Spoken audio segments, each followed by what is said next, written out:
But we have to pass the bill so that you can find out what is in it away from the fog of the controversy.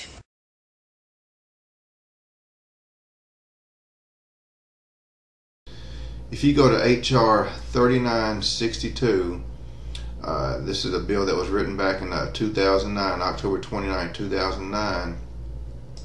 If you go down to page, I think maybe 1501, this is the FDA administration. And then if you scroll down a little bit more, it talks about National Medical Device Registry.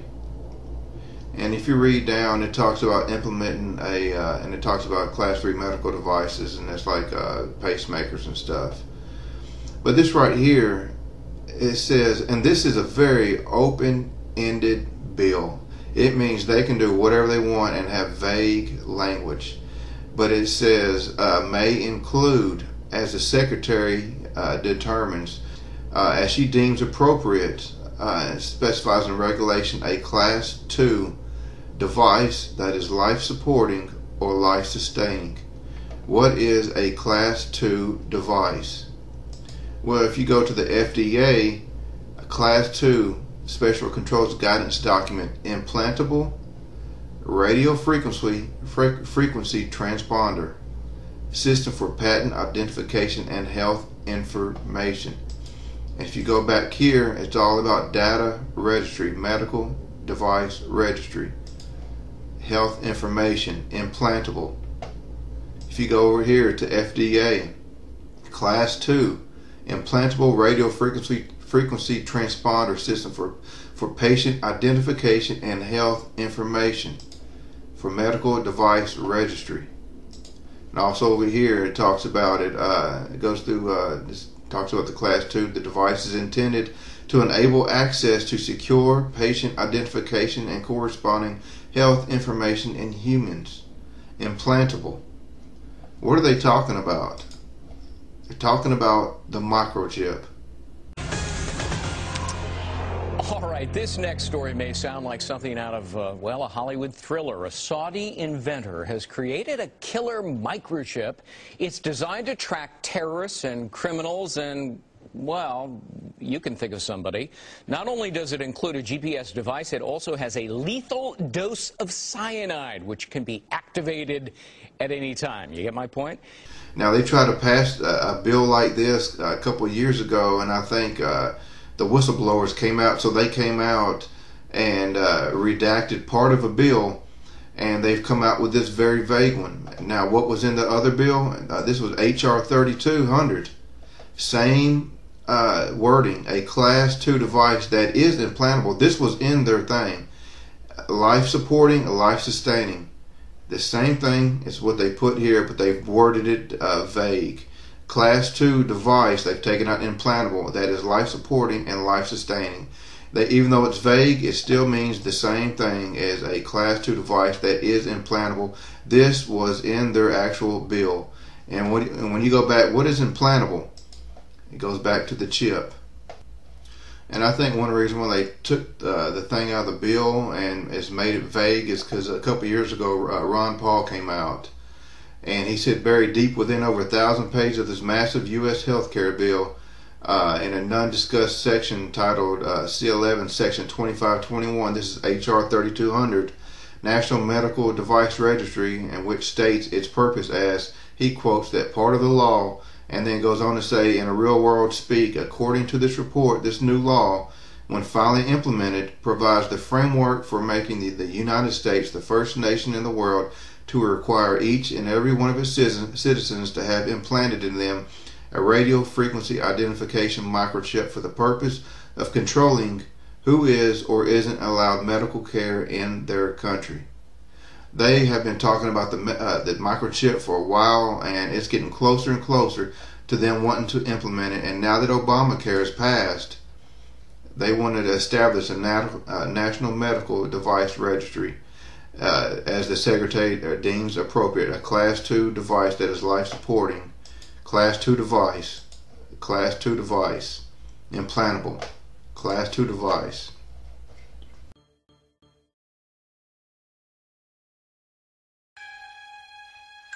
Now, this is a slide from an industry consortium called the Auto ID Center that wants to promote the use of these tiny tracking devices, the RFID tags, for a variety of different reasons. Perhaps the most disturbing of them, in addition to counting humans, would be to count and number every item on the planet and use it to replace the barcode. So physical items could actually be identified and numbered and linked from a distance and tracked.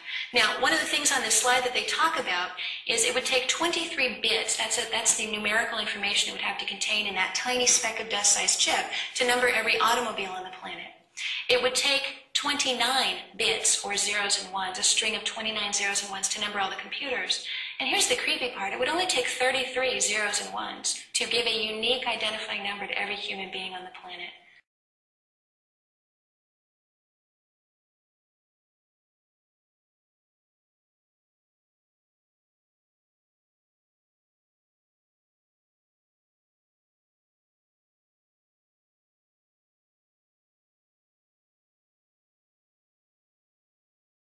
So 001, 011, do that 33 times, and you've got a unique number for everyone. Now, the disturbing part here is that this industry consortium, which consists of some of the biggest global companies in the world, including Procter & Gamble, including Johnson & Johnson, Kimberly-Clark, International Paper, big companies, Coca-Cola, these guys should be thinking about products, and yet on here they're naming human beings. So this technology, with all of this backing, by the way, the Department of Defense and the U.S. Postal Service are also backers of this technology. The fact that they're putting human beings on their slides and their internal documents as a way to utilize this technology is a little bit worrisome. And definitely, by putting one of these numbers into one of these Verichips and implanting it into a human being, you could verify them. You could have a number associated with them. You could link that number up to a database, and you could require them to present that in order to buy or sell, for the reasons that we talked about. The company producing these chips is a company called Alien Technology, and you can't really see it very well, but it's got, I think, one of the creepiest logos I've ever seen. It's black, it's got red on a black background, it has what looks like almost 3 claw marks sort of screeching across the screen, and in fact most of the imagery associated with this technology is quite dark. At a conference I attended about 2 months ago, there was a gentleman from Philip Morris talking about this technology. He was talking to a bunch of global executives from global companies who deal with moving products around. And he was telling them, you know, when this comes out, when we have radio devices and everything, when we're tracking everything all over the planet, you're going to need to really change the way you run your warehouse in your back room.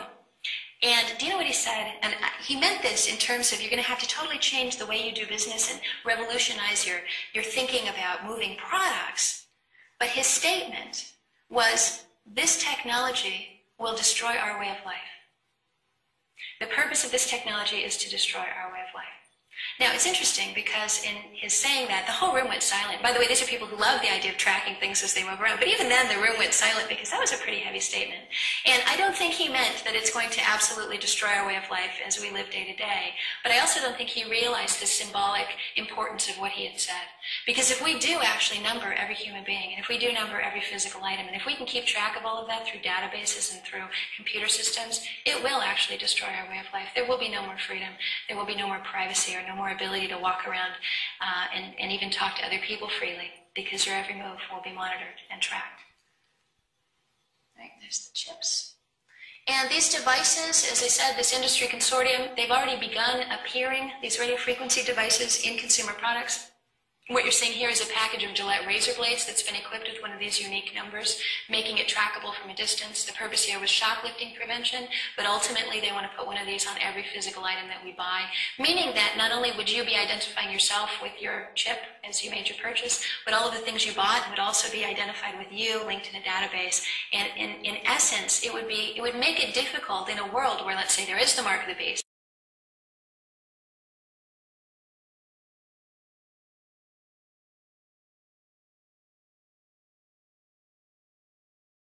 and you've got a brother-in-law who is maybe willing to take the mark of the beast and give you the stuff that he buys so you can survive. In a world like that, if he bought a shirt, paid for it with his mark, and then handed it to you, that shirt could be tracked at a distance. It could be identified as you walk through a doorway, and they could say, hey, wait a minute, you're not Joe Schmo. You don't have the chip in your, you know, this. In fact, now we've identified you as being the guy who's in trouble for not taking the chip, and now we're going to scan everything you're wearing, and we'll know where you got it, and we'll know who your accomplices were who helped you obtain these items. All right.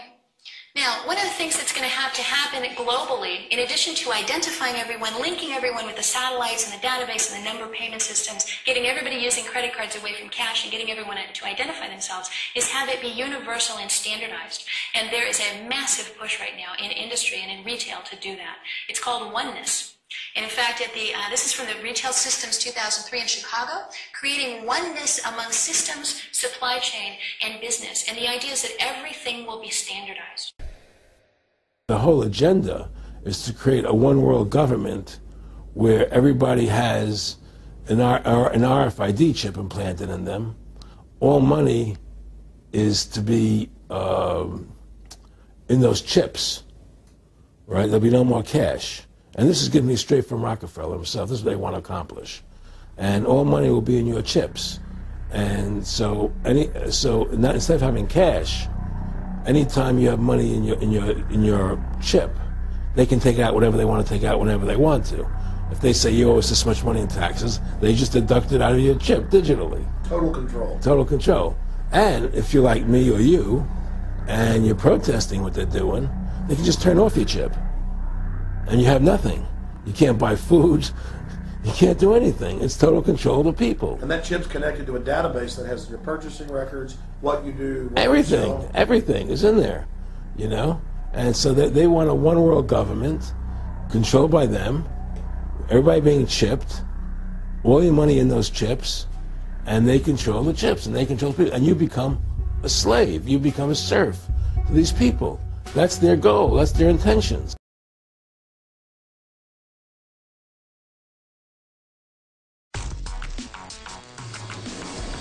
Brain-machine interfaces, a technology that marks the beginnings of a new kind of man, the cyborg, the robot man. Neuro-robotic technology can be applied in different directions. The brain controlling the machine, or, inversely, the machine controlling the brain. So we're just going to go through each one of these arms. 1, 2, 3, 4, 5, 6. Let's do all of those, and he'll just do it. But a third option is also possible. One brain controlling another brain via the interface.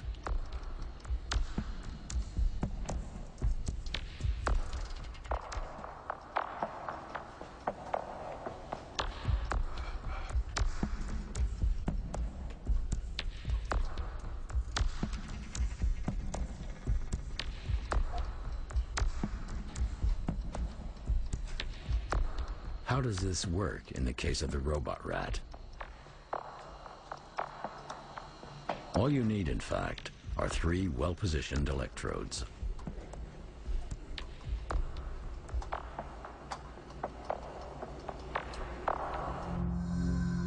Two electrodes in the sensory cortex of the rat send stimuli to the zones connected to its whiskers. When the rat follows the signal sent to its left side and turns in that direction, it is rewarded with a discharge into its pleasure zone. It is rewarded with a discharge into its pleasure zone. This discharge produces a flow of dopamine, providing instant pleasure. This zone is also called the brain's reward center.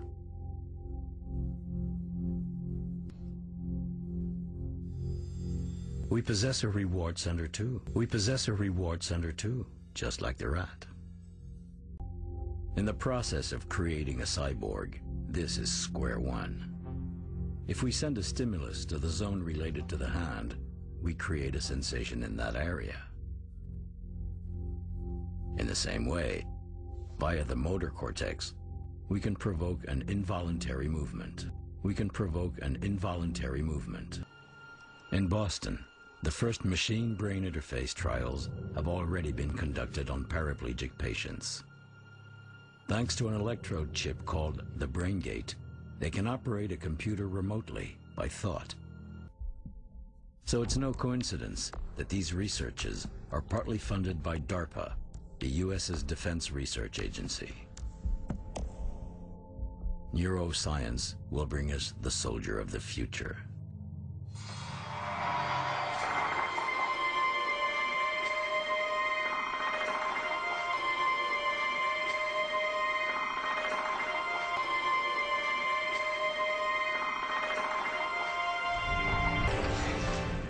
This is a new deal, gentlemen. Enemy center of gravity is downtown. Should get a good view from here. A remote-controlled soldier? A soldier who in the midst of the battle can be sent crucial data and information downloaded into his brain? A soldier who can control his fears?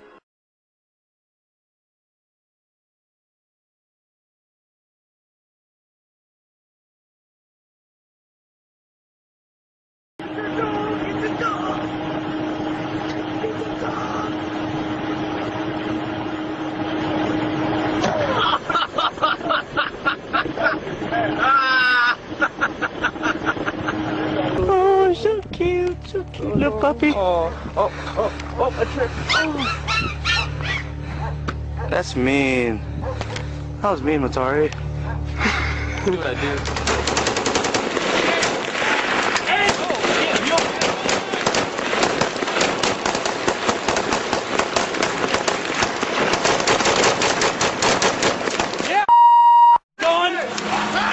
Dude, look at we people all there. Dude, those two people. You see who pulled up in the white car? I shot that dude in the white car, ran in. Oh, yes. You're gonna get it.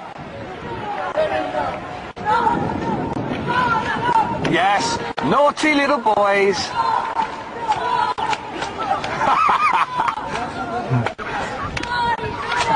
Yes. Yes. Yes. Yeah. We possess a reward center too, just like the rat. If we send a stimulus to the zone related to the hand, we create a sensation in that area. In the same way, via the motor cortex, we can provoke an involuntary movement. You little shoot at us! You little die!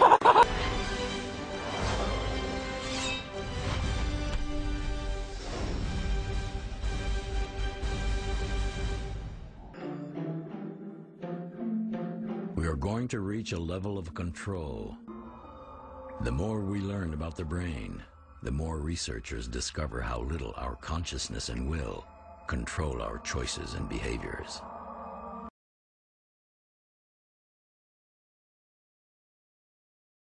And each and every one of you watching this, every single one of you, is just as important as the people who were our founding fathers. You are just as important as the Sons of Liberty who met in the 1770s to philosophize about freedom, to philosophize about a republic, to philosophize about a truly free country with a republic. There's 1 billion people on the planet. It only takes one to change it. Are you the one? There may be everybody in your classroom bugging out. Your whole school may be on fire with kids wild and bringing guns. But are you the one? Nature has a way of abundance. Nature puts out a lot of stuff looking for the one. So if you're going to go along with the trend of let's just kill each other, let's disrespect each other, then you're part of nature's plan as well, to be part of just the excess. But if you think more of yourself than just being the excess, you'll do more for yourself. Are you the one? Everybody's not gonna make it, but you have an opportunity to save yourself. Well, we don't have to look back thousands or even hundreds of years to see how dangerous this present day situation is. We can look back to Bolshevik Russia. We can see the takeover by the Bolsheviks talking about the people's revolution, talking about the positive change. And Lenin came in and then Stalin. The fact is that over 40 million Russians between 1925 and 1940, good Russian, people who were Christians, people who had their own businesses, people who were educated, they were exterminated because they had their own business, because they were educated, because they believed in God's law. We can look over at Germany. Germany was in a very, very terrible economic situation. And this very charismatic leader called Adolf Hitler comes in. He makes the roads good, and he promises a better life for the people. And within 10 years, you see a completely nationalized, centralized, dictatorial situation where millions and millions of people were exterminated. And then we can go to Maoist China. Mao came in, he promised change, he promised a better life, and within 5 years, 60 million Chinese were exterminated. They don't teach that. They don't teach that in the schools these days, and it wasn't that long ago. And I pray to God that this will not happen in the United States. And the way it won't happen is if you and your friends and all of us together take action to say no. This country is too precious. It's too wonderful. It's too good of a place to lay down as a victim. This is the center of endurance. And endurance is what wins wars. Not how many people you kill, but how long can you endure. George Washington lost almost every battle he had, but he endured. He out-endured the British. And that's how the battle was won. Endurance. Greatness could arise once we break the shackles of the government that's holding us back. One thing America has more than any other country is an entrepreneurial spirit. One thing we have more than any other country is the ability to be innovators. As political activist Mario Savio said, There's a time when the operation of the machine becomes so odious, makes you so sick at heart, that you can't take part. You can't even passively take part. And you've got to put your bodies upon the gears and upon the wheels, upon the levers, upon all the apparatus, and you've got to make it stop. And you've got to indicate to the people who run it, to the people who own it, that unless you're free, the machine will be prevented from working at all. Humankind is at a historic crossroads. The forces of globalism are marching towards absolute despotism. Look in the mirror, count the cost, and decide, are you going to let history repeat itself? Or will you stand tall with freedom lovers everywhere and stop the completion of a world dictatorship?